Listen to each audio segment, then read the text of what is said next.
সালমান রহমান ও আল্লাহ পাকের কালামের সাথে বেয়াদবি করছে, দুনিয়া থাকতেই এমন ধরা ধরছে। এখন আছে ওরা যা বানিয়েছিল আয়নাঘর, ওই ঘরেই আছে। এখন জালিমের কোনদিন মাপ নাই। যেই হোক, যে দলের হোক, পীর হোক, মুফতি হোক, মুহাদ্দিস হোক, জালিম হলে মাপ নাই। এক জালিম বাইতুল মুকাররমে খেদমত করত। হাসিনা রে ফতোয়া দিতে রাবিয়া বসছি, এ বলে রাবিয়া বসছি। আর আমি এক সময় বলছিলাম মামুনুল হকের ব্যাপার নিয়ে, একটা কোন ক্ষেত্রে হাসিনা বলে তাহাজ্জুদ পড়ে গোপালগঞ্জে যখন ধর্মপর্বর্তী ছিল আব্দুল্লাহ, শেখ আব্দুল্লাহ, আমাদের একদিন বলতেছিল হাঁটাদারি বসিয়া, আমাদের নেতৃত্ব তাহাজ্জুদ পড়ে সকালবেলা করসি তেলাওয়াত করে, এরকম করছিল। আমি কিন্তু বেশিদিন বলছিলাম আপনার তাহাজ্জুদ পড়ে বলে আপনি কি দিয়ে পড়েন? হিন্দু গো গীতা পড়ে পড়েন নাকি খ্রিস্টানদের বাইবেল পড়ে তাহাজ্জুদ করেন? গীতা তাহাজ্জুদ তা আপনার তাহাজ্জুদের ভিতরে কোন অসুবিধা নাই? জুলুম করাটা আমার কি অবস্থা হবে? আজকে যা হয় আল্লাহ আমাদের দেশকে নতুন ভাবে স্বাধীন করে দিয়েছে আল্লাহ তাআলা। মামুনুর রশিদ বাগদাদের বাদশাহ, তার সাথে বন্ধুত্ব ছিল একটা খ্রিস্টান যুবকের। সে আসা যাওয়া করত মামুনের দরবারে। বাদশাহ মামুন বলল, বন্ধু তুমি যখন আসো আমার কাছে, অবশ্যই তুমি আমাকে ভালো জানো, আমিও তোমাকে ভালোবাসি, তো তুমি আমার সাথে আমাদের ইসলাম ধর্মটাকে কবুল করে নাও। ভালোই যখন বাসো আমার কাছে আসতে আসো, আমি তুমি একেবারে এক হয়ে যাই। বাদশাহ মামুন এই কথাটা খ্রিস্টান শুনে নেই, সে চলে গেছে। যাওয়ার পরে আসমানি কিতাব তাওরাত, সেখানে সে হাত দিছে। ভিতরে সে দেখে যে কোনটা বড় কোনটা ছোট, তার বিবেকে অসুবিধা মনে হয়েছে। হওয়াতে সে তাওরাতকে একটা নতুন তাওরাত নতুন করে লিখছে আবার। এরপরে সে মার্কেটে এটাকে বেচা কেনার জন্য ছেড়ে দিয়েছে, বেচা কেনা হয়ে গেছে তাওরাত। তার আরেকটু সাহস বাড়ল, সে করছে কি, তাদের কিতাব আসমানি কিতাব ইনজিল খ্রিস্টানদের, এখন তো খ্রিস্টানরা সব কাফের গোমরাহ, ওরা কিতাব মানে না। ওই সময় বাদশাহ ওই মামুনের বন্ধু তাদের নিজের কিতাবে হাত দিচ্ছে। এখানেও তো কেমন কেমন লাগে। সে নতুন একটা ইনজিল তৈরি করছে, মার্কেটে পাঠাইছে, বেচা কেনা হয়ে গেছে। তার আরো শক্তি জুগেছে।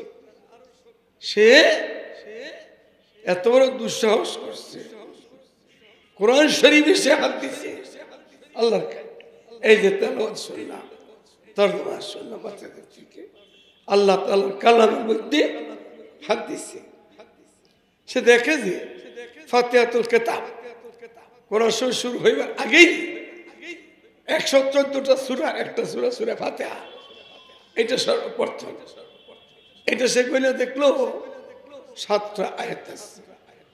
এরপরে কেউ বিড়ি খায় কিনা আশেপাশে, পিছনে থাকলে সরে গেলে ভালো হয়।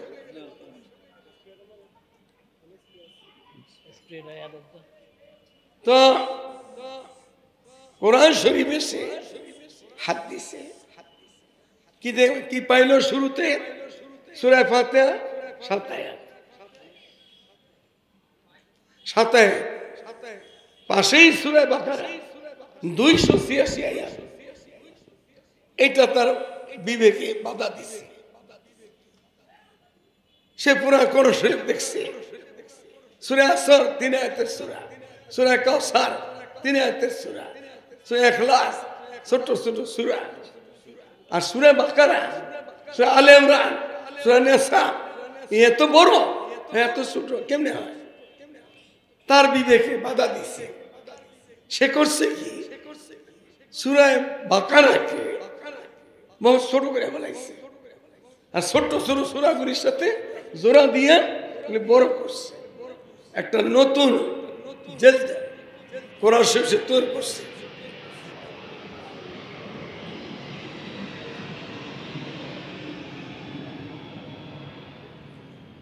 নতুন একটা কোরআন শরীফ তৈরি করছে। সে মনে করছিল তাওরাতের মতন ইঞ্জিনের মতন সে চালাই দিবে। নতুন কোরআন শরীফ তৈরি করে সে বাজারে পাঠিয়েছে বেচা কেনার জন্য। মুসলমান আবাদের একজনে যখন তার সামনে গেছে, এত সুন্দর কোরআন শরীফ, দাও আমাকে একটা দাও। সে কিনবে মনে করছে, ভিতরে খুলছে কোরআন শরীফ পড়তে পারে, খুলে দেখেছে বহুত বড় ভয়ানক ভিতরে দেখা যায়। আরে আমাদের সূরা বাকারা গেল এত বড় সূরা, এই কয়টা সিরা এত ছোট করলো কে? সূরা কাউসার কে বড় করলো কে? এই জোরাতালি দিল কে? এমন কোরআন শরীফ তার দেখি নাই।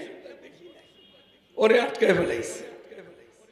বেসেঙ্গা তো দূরের কথা, সে বলছে তুমি বসো। ও মামুনের বলতো মুসলমান ধরে ফেলাইছে। এই তোমার উপরটা দেখি এত সুন্দর, এর ভিতরে হলে কি করছো? তোরার কিছু লোক ছিল ডাকছে, এমন পিটানি দিছে, পিটাইতে পিটাইতে ওর জীবনের খবর হয়ে গেছে। তারপরে সে পাক্কা মুসলমান হয়ে গেছে। এরপরে 1 বছর পরে বাগদাদে গেছে।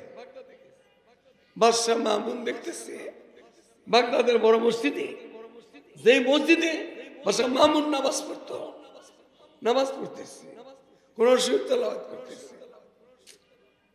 এই বন্ধুটারে গত বছর দাওয়াত দিলাম, শুনলো না। এবার থেকে সে নামাজও পড়ে, কোরআনও পড়ে। তো বাদশাহ মামুন তার আদালতে বসছে, এই বন্ধু সেখানে গেছে,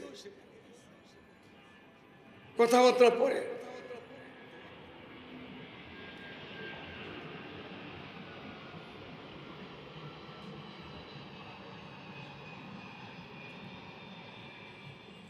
বাদশাহ মামুন তাকে জিজ্ঞাসা করল, বন্ধু ব্যাপার কি? গত বছর দাওয়াত দিলাম, শুনলাম না। এই বছর দিন নামাজও পড়তেছ, কোরআনও পড়তেছ। তো বলছে এই 1 বছরের ভিতরে বহুত কিছু হয়ে গেছে বন্ধু, তোমাকে বলার জন্য আসছি। বলো বলো কি হয়েছে? এই সমস্ত আকাম করছিলাম তাওরাতের মধ্যে, বেচাকেনা হয়ে গেছে। ইঞ্জিলের মধ্যে আমাদেরটা বেচাকেনা হয়ে গেছে।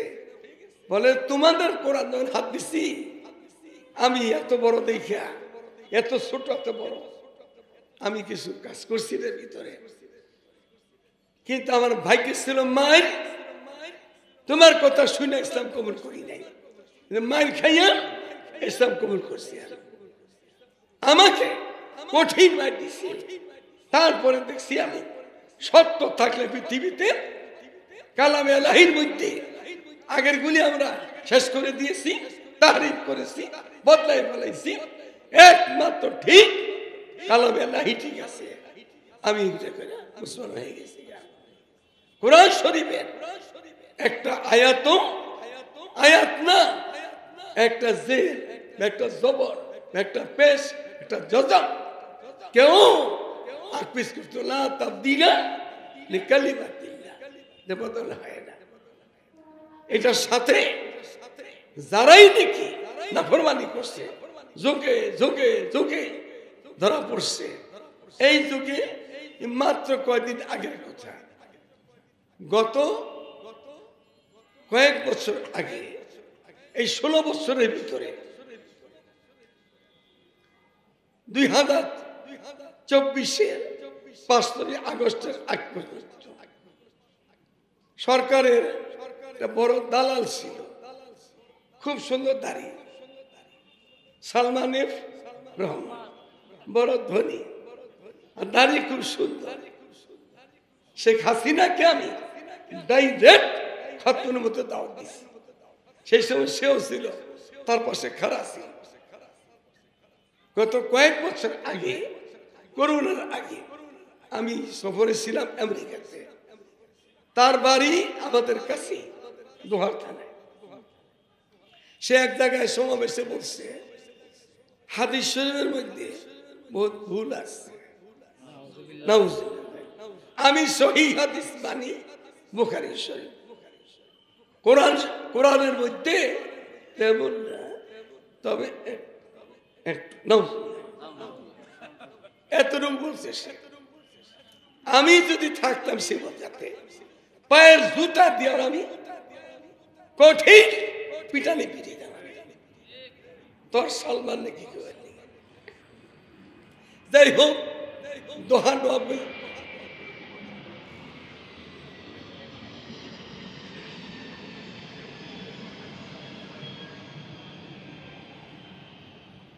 মাগরিবের পরের থেকে এসা পর্যন্ত এত বিমান যায় না। আমি বসছি, আর বিমানও খুব চলছে এখন। বিমান না বেঈমান, বেঈমান না বিমান। সালমান কুরআনের মধ্যে তেমন না,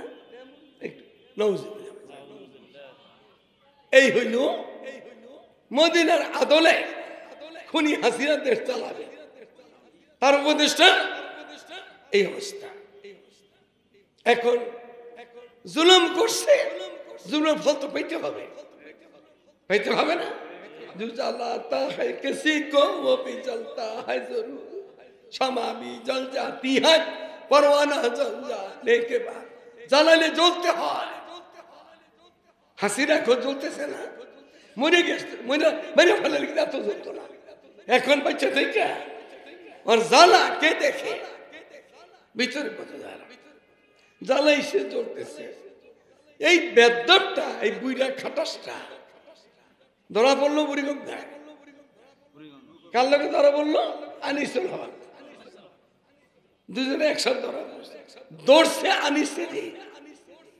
এখন এইটা তো সালমান, ও ধরে দিছে। আবার 25 লক্ষ টাকা চুক্তি করে ভোট যুগে মায়ানমার চলে যাবে। এই ছিল ওদের দুইটা পলাইবার রাস্তা। একটা ধরা পড়ছে, আর একটা ধরে দিল। ওর মুখে দাড়িগুলো আছে, একটা হিন্দু সন্ন্যাসীর মতো হইয়া এই বেদটাই বলছিল।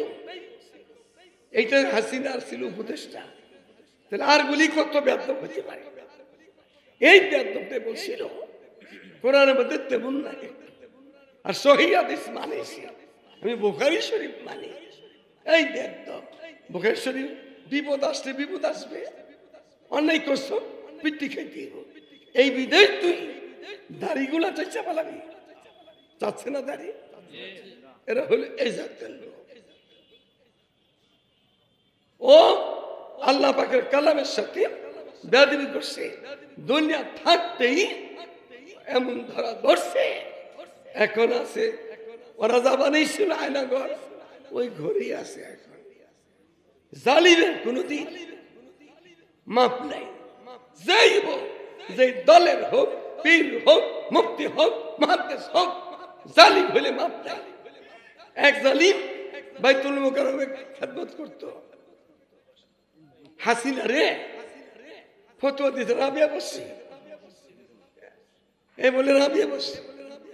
আর আমি এক সময় বলছিলাম মামুনুল হকের ব্যাপার নিয়ে, একটা কোন ক্ষেত্রে হাসিনা বলে তাহাজ্জুদ পড়ে গোপালগঞ্জে যখন ধর্মপর্বর্তী ছিল আব্দুল্লাহ, শেখ আব্দুল্লাহ, আমাদের একদিন বলতেছিল হাঁটাদারি বসিয়া, আমাদের নেতৃত্ব তাহাজ্জুদ পড়ে। সকালবেলা কোরআন তেলাওয়াত করে এরকম করছিল। আমি কিন্তু বেঁচে বলছিলাম আপনি তাহাজ্জুদ পড়ে বলে আপনি কি দিয়ে পড়েন? হিন্দু গো গীতা পড়ে পড়েন নাকি খ্রিস্টানদের বাইবেল পড়ে তাহাজ্জুদ করেন? গীতা তাহাজ্জুদ করেন তা আপনার তাহাজ্জুদের ভিতরে কোন অসুবিধা নাই? যে জুলুম করা আমার কি অবস্থা হবে? আজকে যাওয়া আল্লাহ তাআলা দেশকে নতুন ভাবে স্বাধীন করে দিয়েছে আল্লাহ তাআলা।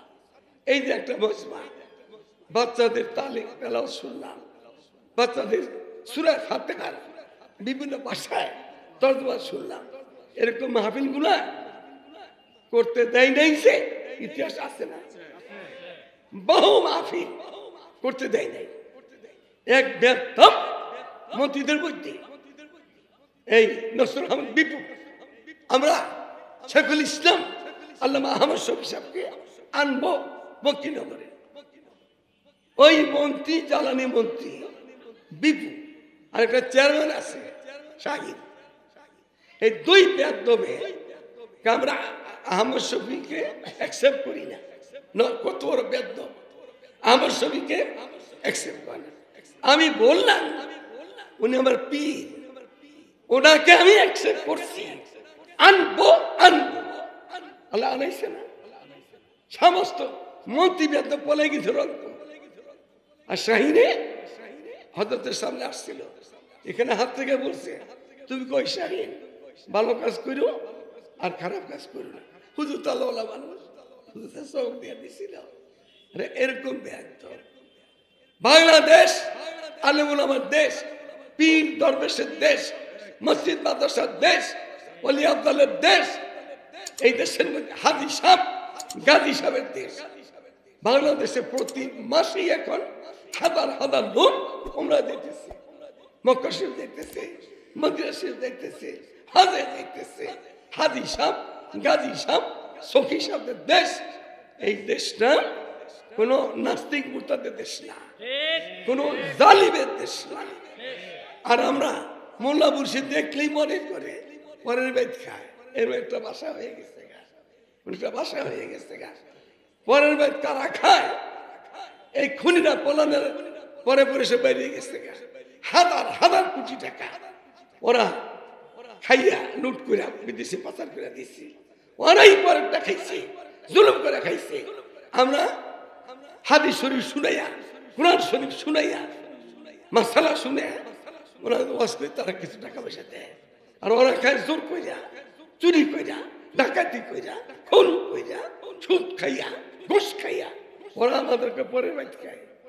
আরে বেয়াদবেরা, উলামায়ে কেরাম যদি পৃথিবীতে না থাকে, কোন একটা বেয়াদব পৃথিবীতে থাকবে না, শেষ করে দিয়েছে। আলেম ওলামাদের সাথে বেয়াদবি যা করছো করছো, আর যেন না হয়। আর কইরো না, তা ধরো খাইও না, করবা তো ধরা খাইবা, রাস্তা সেটা খোলা আছে। এই জন্য আমি সবাই কম নিব, স্বাস্থ্য দুর্বল, অসুস্থ। আমার আজিজ মওলানা মুফতি বরিদুজ্জামান শেখ বরিদুজ্জামান সাহেব দাওয়াতে আসছি অল্প দিনের কথা বলার জন্য। আপনাদের কাছে অনুরোধ করছি, আমাকে নবীর নাম কি? মুহাম্মদ। তার বাবার নাম কি? বাবার নাম কি? দাদার নাম কি? চাচাদের নাম কি? চাচাদের নাম সৈয়দুল শুহাদা হামজা, সৈয়দুল আব্দুল্লাহ আব্বাস, চাচারা আছে। এরপরে মেয়েদের নাম কি? মেয়েদের নাম কি? ফাতেমা ছোট না বড়? তো বড় ছোট মেয়ের নাম আগাইল কেন? আরো তো মেয়ে আছে, তাদের নাম কি? জাইনাব, রুকিয়া, উম্মে কুলসুম, সৈয়দা ফাতেমা। আহলে জান্নাত বিবিও কি সৈয়দা হে ফাতেমা, নওজওয়ানों के सैयद শাহজাদা শাহ হুসাইন। ভাসুরের মা ফাতেমা। বাড়ি কোথায়? জন্ম তো বাড়ি কোথায়? নবী সাহেবের কোথায়? এখন কোথায় আছে? মদিনা শরীফে আছে। আমাদের শেষ নবী, আখেরি নবী, ওমা ওমান আসতাকু মিনাল্লাহি কিলা, সবচেয়ে সত্য কথা কে বলে? আল্লাহ। আল্লাহ বলেন আমার শেষ নবী মুহাম্মদ, আর কোন নবী পাঠাবো না। মা কানা মুহাম্মাদুন আবা আহাদিন মিন রিজালিকুম ওয়ালাকিন রাসূলুল্লাহি ওয়া খাতামান নবিয়্যিন। কার কথা এটা? আল্লাহর কথা। নবী কি বলছেন? আনা খাতামুন নবিয়্যিন লা নবিয়্যা বাদি, আমি শেষ নবী, তোমরা আমার শেষ উম্মত। আমি তোমাদের শেষ নবী, তোমরা শেষ উম্মত। এরপরে কোনো যুক্তি চলবো? এই যুক্তি আছে খালি গালে বেঁধে জুতার বেঁধে চলবে, যুক্তি চলতে পারে? যুক্তি মুক্তি নাই, যুক্তি মুক্তি নাই। কাদিনীরা আমাদের সাথে কি বাড়ি করলে আছে? আমাদের হিন্দুরা দেশে থাকে না? আমাদের হিন্দুরা হিন্দুস্তানের তুলনায়, মোদির দেশের তুলনায় জামান মতন হিন্দুরা আছে। কোন ঝগড়া আছে? খ্রিস্টান আছে, ঝগড়া আছে। বৌদ্ধ আছে, ঝগড়া আছে? ঝগড়া নাই। কদিন দেশে ঝগড়া কেন? কদিনরা থাকবে এই দেশে, ব্যবসা করবে, বাণিজ্য করবে, ভালো থাকবে, কাদিয়ানি হইয়া থাকবে। মুসলমানের, আমাদের মুসলমানের পরিভাষা ব্যবহার করতে পারবে না, কোরআন ব্যবহার করতে পারবে না, রোজা ব্যবহার করতে পারবে না, হাত ব্যবহার করতে পারবে না। থাকবে তারা হিন্দুদের মতো, বৌদ্ধদের মতো, খ্রিস্টানদের মতো। আমাদের জমার বহুত কিচ্ছু নাই, এগুলো না থাকতে পারবে না। তারা নতুন নবী দাবিদার। তারা কি নতুন নবী দাবিদার? কোন মুসলমান আর কোন নবী আছে নাকি? আসবে কোন নবী? নবীর পরে সংসদে বেদাতে হেদায়েত নাই, বেদাতে হেদায়েত নাই। হারামে আরাম নাই, হারাম বন্দুকের নামে, হারাম পিস্তলের গুলিতে, হারাম শক্তিতে, হারাম দলে কি নাই? আরাম নাই। কাদিয়ানীরা কি কাফের? কাদিয়ানীরা কাফের। কোন বাতিলের সাথে আপোষ নেই। মরে যাব, মরে যাব। জান দিছে কে? এই জান কে দিছে? নিব কে? আগে যাবো না পরে যাবো? সময় মতো যাবে। জান দিদি হুই তো উসে কি থি, হক দিয়ে হ্যাঁ হকদা না। জান দিছে কি? আল্লাহ। জান নিব কি? আল্লাহ। সময় মতো নিব। কোন বাতিলের সাথে আপোষ হতে পারে না মুসলমানের জন্য। আল্লাহ তাআলা আমাদের দেশকে হেফাজত করে। দেশের মসজিদ, মাদ্রাসা, এতিম, দুঃখী, স্কুল, কলেজ সবগুলো কালে হেফাজত করে। আমরা যেন এই খুনিরা যেভাবে জ্বালাইছে ওলামায়ে কেরামকে, সতী জনকে, ভালো মানুষকে, তার মনের খেলাফ খুন করতো, গম করতো, সর্বনাশ করতো। আল্লাহ খুনি শাসক আমাদের সামনে আর আল্লাহ না দিয়ে দয়া করে। আর আমাদের যুবকেরা, এই যুব সমাজ আমাদের আগামী দিনের ভবিষ্যৎ উজ্জ্বল নক্ষত্র। এরা কাউন্সিলের মেম্বার হবে, চেয়ারম্যান হবে, থানার ওসি হবে, জেলার এসপি হবে, ডিসি হবে, মন্ত্রী হবে, মিনিস্টার হবে, দানি হবে, দেশের খেদমত করবে। আল্লাহ তাআলা যুবকদেরকে নেককার সন্তান হিসাবে আল্লাহ তাআলা কবুল করে। যুবকেরাই আমরা, বুড়াই খানে 20 জন হবো না, আমার মতো বয়সে সব যুবক এখানে। এই যুবকেরা আমাদের জন্য বহুত বড় নিয়ামত। আল্লাহ তাআলা যুবকদেরকে যেন বাবা আমার নেককার সন্তান হিসেবে কবুল করে দেয় আল্লাহ তাআলা। বেশি বেশি সালাম দিব।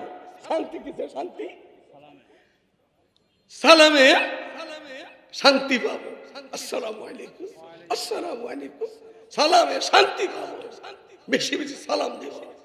মামে সালাম, বসে সালাম, সবসময় সালাম, মামু ভাই সালাম, নানা নাতি সালাম, চেয়ারম্যান মেম্বারের সালাম, ওসিএসপি সালাম, ডিসি মন্ত্রী সালাম আর সালাম।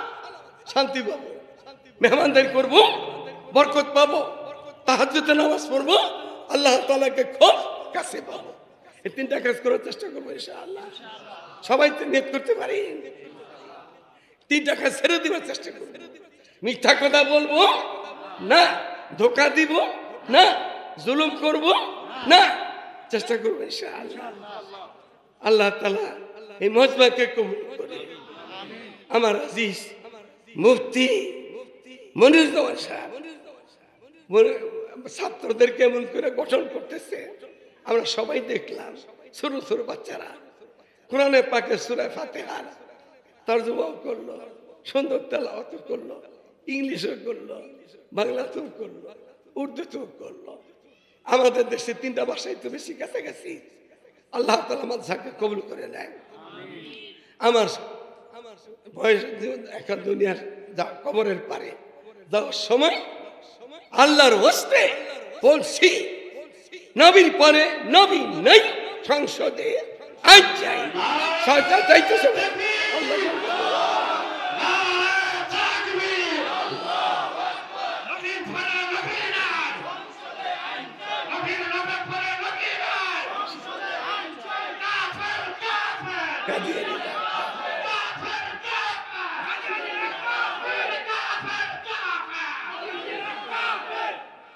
আল্লাহ তাআলা দ্বারা কবুল করে, আপনাদেরকে কবুল করে, আপনাদের আশা বসাকে কবুল করে।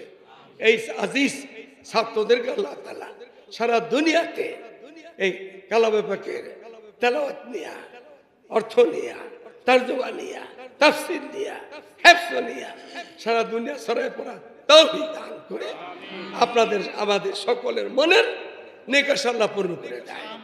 যারা সুস্থ আল্লাহ তাদের সুস্থতা দান করে, যারা দুর্বল আল্লাহ তাআলা তাদের সাহায্য মদত করে। আমরা মজলুম হই, জালেম না হই। আল্লাহ জুলুমের থেকে আমাদের হেফাজত করে, আমাদের দেশকে আল্লাহ তাআলা হেফাজতের সহিত ভালো মানুষের আল্লাহ সমর্থ করে। আমরা তো কবরের পারে আমাদের যুব সমাজ আর যেন এরকম জালেম শাহী, জালেম ক্ষমতার মালিক আজ আল্লাহ না দেখে আমাদেরকে। আসসালামু আলাইকুম ওয়া রাহমাতুল্লাহি।